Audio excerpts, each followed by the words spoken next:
Halo sedulur Bejo, selamat datang di Bejo Podcast, melihat bea cukai dari sisi yang lain. Pada kesempatan kali ini, kita akan membahas topik yang mungkin sedulur Bejo pernah mengalami atau mungkin orang-orang di sekitar sedulur Bejo pernah mengalami, yaitu penipuan yang mengatasnamakan bea dan cukai. Oke, telah hadir di hadapan saya, Mbak Intania Riza. Narasumber kita pada hari ini, perlu diketahui Mbak Intania Riza ini merupakan pejabat fungsional pemeriksa bea dan cukai yang sekarang bertugas di penyuluhan layanan dan informasi ya Mbak? Betul. Di kantor pengawasan pelayanan bea dan cukai Yogyakarta. Betul. Jadi cukup sering ya Mbak mungkin mendapatkan aduan atau mungkin laporan dari masyarakat tentang penipuan yang mengatasnamakan bea cukai? Betul. Jadi memang karena kita basicnya di humas ya Mas Awan ya, jadi pasti kan ketemu dengan pengguna jasa, masyarakat yang datang ke kantor gitu. Dan salah satunya sebenarnya penipuan ini adalah modus yang paling sering, yang maksudnya yang sering dilaporkan ke bea cukai gitu ya, kalau ada pengguna jasa atau masyarakat yang datang gitu. Oke. Dan makin kesini kan Mbak, kalau kita lihat modus-modusnya itu kan semakin kreatif ya, oknum-oknum ini ya, apalagi menggunakan kemudahan sosial media gitu ya. Kalau boleh di-spill nih Mbak, dari yang pernah dilaporkan itu ciri-cirinya seperti apa aja sih Mbak penipuan ini? Nah, yang pertama nih ya, ini sedulur Bejo harus tahu juga, ini biasanya penipu ini menggunakan nomor pribadi untuk menghubungi si korban, Mas Awan. Ya, jadinya sebenarnya kan yang perlu kita ketahui ya, petugas bea cukai ini tidak pernah menghubungi langsung. Misalnya nih ada orang memang mengirimkan barang, itu kita tidak pernah langsung menghubungi si penerima sebenarnya. Nah, tapi penipu masuk ke celah ini gitu, dia menghubungi langsung ke korban, lalu plusnya ini dia biasanya menggunakan ancaman biasanya. Kan kalau seperti itu kan penipuan kan, kalau hanya ditipu, telepon ditipu, tapi ini kan ada akhirnya nih disuruh minta transfer biasanya. Nah, itu kita nggak pernah menghubungi secara langsung, dan dia pasti biasanya disertai dengan ancaman di penjara atau nanti ditangkap, nanti barangnya nggak bisa keluar, biasanya seperti itu. Nah, lalu yang kedua, biasanya penipu ini memberikan nomor rekening pribadi untuk transfer tadi itu ya kan, padahal kita kan sebagai petugas tidak pernah memberikan gitu ya nomor rekening pribadi ke penerima kalau memang dia sekali lagi betul dikirimi barang gitu ya. Jadi kita menggunakannya itu lewat kode billing, Mas. Kode billing, yang langsung penerimaan ke negara gitu ya Mbak ya? Betul, masuknya ke sana. Jadi tidak ada yang namanya nomor rekening pribadi itu.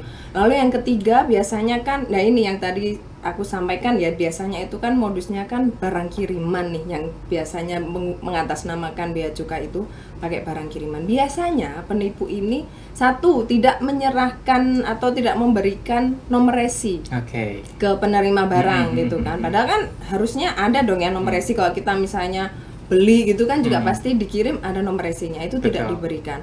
Pun misalnya ketika dia memberikan itu nggak bisa dicek, nggak bisa dicek. Jadi nggak bisa diceknya kemana? Biasanya kita kasih ke masyarakat yang kalau misalnya butuh tahu nih tracking resminya itu lewat www.beacukai.go.id/barang kiriman. Di situ bisa dicek sebenarnya dengan memasukkan nomor rekening yang diberikan Cuman kan kalau misalnya bohong ini kan dengan memasukkan nomor resi ya. Nomor resi kok nomor rekening ya itu. Jadi bisa dicek di situ. Jadi barangnya sudah sampai mana atau sudah bisa di-tracking gitu bisa ya. Bisa di-tracking sudah lewat custom atau belum dan sebagainya. Tapi kalau misalnya kita masukkan nomor resinya aja nggak ada ya nggak bisa dicek dong ya. Jadi tadi udah disebutkan beberapa ciri-ciri terkait dengan penipuan ya Mbak ya. Mungkin sedulur Bejo bisa waspada, misalnya ada nomor yang tidak dikenal, mungkin tidak usah ditanggapi ya Mbak ya. Nggak usah ditanggepin. Gitu.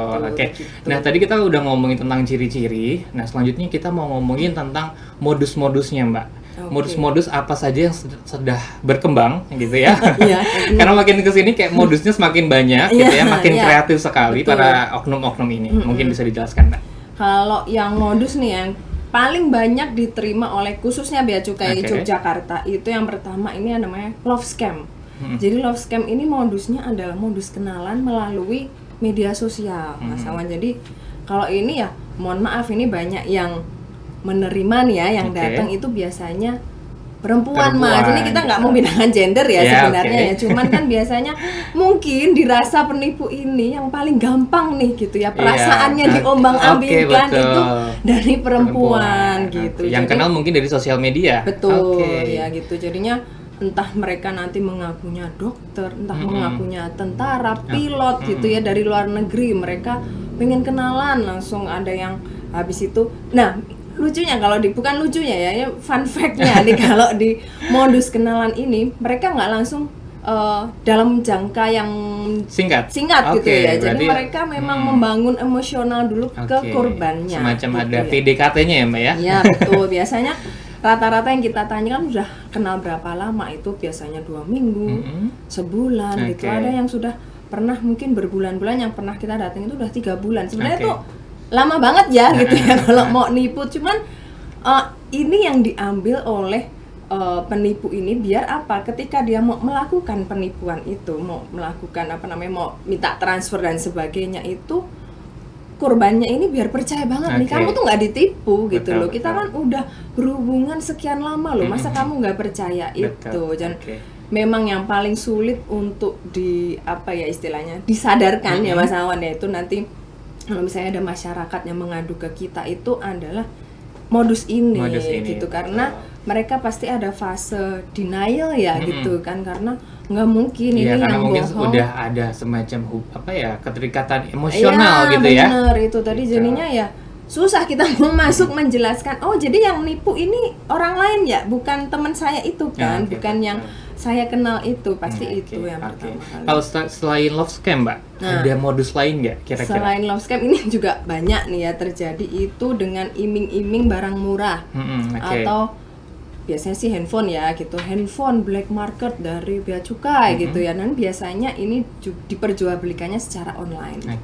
Nah, pernah ada kejadian lucu juga gitu ya, ketika kita tanya, emang Bapak beli apa waktu itu? Belinya minyak goreng.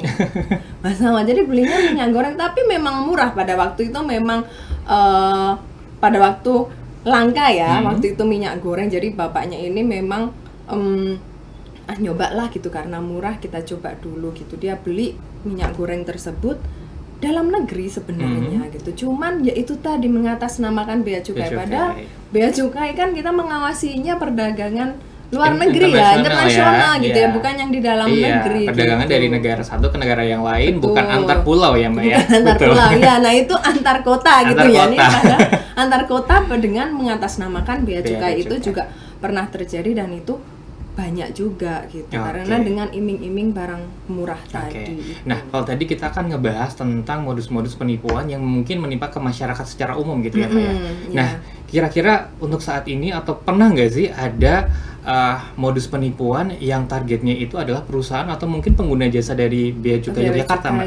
Nah, ini pernah, ini mungkin yang akhir-akhir ini kita dapat nih aduan gitu ya dari pengguna jasa kita. Jadi ketika Bea Cukai memberikan fasilitas gitu ya, nih kalau kemarin sih contohnya ada fasilitas kawasan berikat mandiri gitu, dan mereka sudah melalui izin dan sebagainya secara resmi ya gitu. Tiba-tiba setelah izin itu keluar, diteleponlah dia mengaku sebagai kepala kantor Bea Cukai Yogyakarta gitu. Nah, ternyata perizinan kemarin itu ada biayanya, ada jasanya. Nah, itu mereka hampir percaya ya. Untungnya karena ya siapa pula ya misalnya ditelepon kepala kantor gitu ya, agak takut juga kenapa tiba-tiba ada biayanya, tapi untungnya mereka sudah sudah terinformasi gitu ya. Jadinya mereka menanyakan ke kita gitu. Jadi ternyata itu tidak benar. Benar. Untungnya dikonfirmasi lebih lanjut gitu ya Mbak ya, ke kantor Bea Cukai Yogyakarta. Begitu. Nah, misalnya nih Mbak,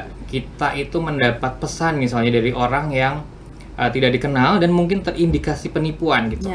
Sebaiknya itu apa yang kita lakukan Mbak? Jadi yang pertama adalah segera blok nomor tersebut. Sebenarnya itu sih. Jadi kalau misalnya kan kita tadi udah disampaikan ya modusnya apa saja. Kalau misalnya memang terindikasi itu udah langsung blok saja. Lalu misalnya sudah diberi nomor rekeningnya pun bisa dicek di cekrekening.id, itu nanti bisa melaporkan dan periksa rekeningnya juga di situ. Biasanya ketika ada orang lain sudah pernah tertipu, dia di situ akan muncul nomor rekening ini sudah pernah dijadikan sebagai laporan penipuan seperti itu.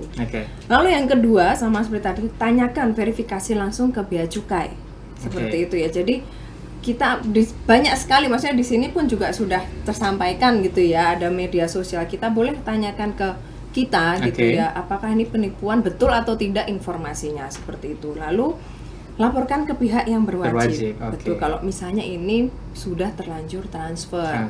Bisa ke polisi atau bisa segera ke bank. Biasanya pada waktu itu pernah kita arahkan untuk ke bank dan di situ bisa di hold uangnya. Jadi oleh penipunya dia nggak bisa ambil uangnya.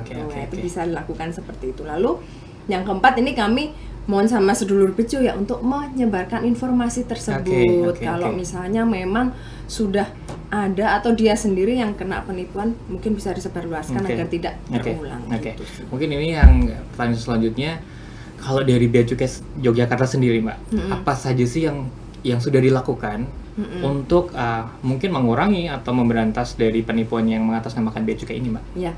Yang pertama sih, kita tidak capek-capeknya ya, kita selalu mengunggah ulang gitu Mas, konten-konten di media sosial kita terkait penipuan ini. Karena dan kita juga pasti lihat trafficnya nih Mas, biasanya kalau hari raya, lalu kalau misalnya di akhir semester, lalu di akhir tahun itu biasanya itu banyak sekali penipuan. Mungkin itu penipuan ini juga ada periodenya ya. Jadi mungkin bisa diketahui sedulur bejo, diperhatikan aja. Jadi kalau misalnya hari raya ataupun misalnya akhir tahun dan liburan sekolah itu gitu pasti banyak, karena biasanya mereka alasannya itu nanti aku kirimin hadiah gitu dan sebagainya. Itu bisa terindikasi seperti itu. Kita pasti muat ulang konten-konten kita. Lalu tidak lelah-lelahnya kita misalnya sosialisasi tatap muka Mas Alwan gitu, kemanapun ya, sosialisasi tentang apapun biasanya akan kita sisipi terkait sosialisasi tentang penipuan ini. Apalagi yang peserta kita itu adalah masyarakat umum. Nah, pasti kita sisipkan itu.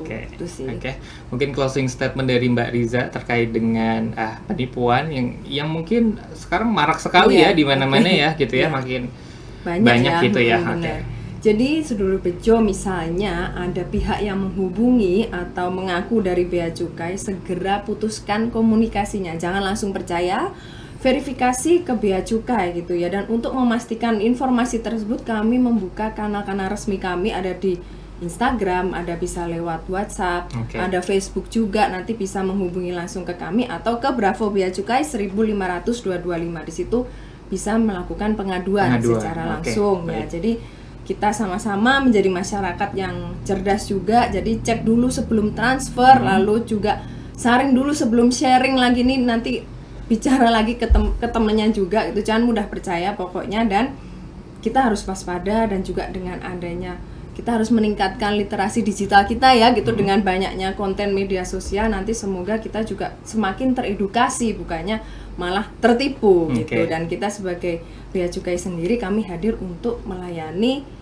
untuk melindungi masyarakat, bukannya untuk menakut-nakuti. Betul.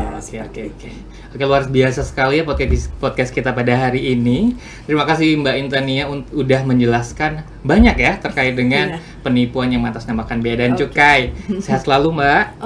Amin, terima kasih. Semoga mungkin nanti bisa diundang di podcast selanjutnya ya Mbak untuk materi-materi yang lain. Oke. Luar biasa sekali sedulur bejo materi kita hari ini. Semoga sedulur bejo bisa selalu waspada terhadap penipuan yang mengatasnamakan Bea dan Cukai. Jangan lupa untuk menyaksikan Bejo Podcast episode-episode yang lainnya untuk mendapatkan informasi yang lebih menarik lainnya. Sampai jumpa di episode selanjutnya. Bejo Podcast, melihat Bea Cukai dari sisi yang lain.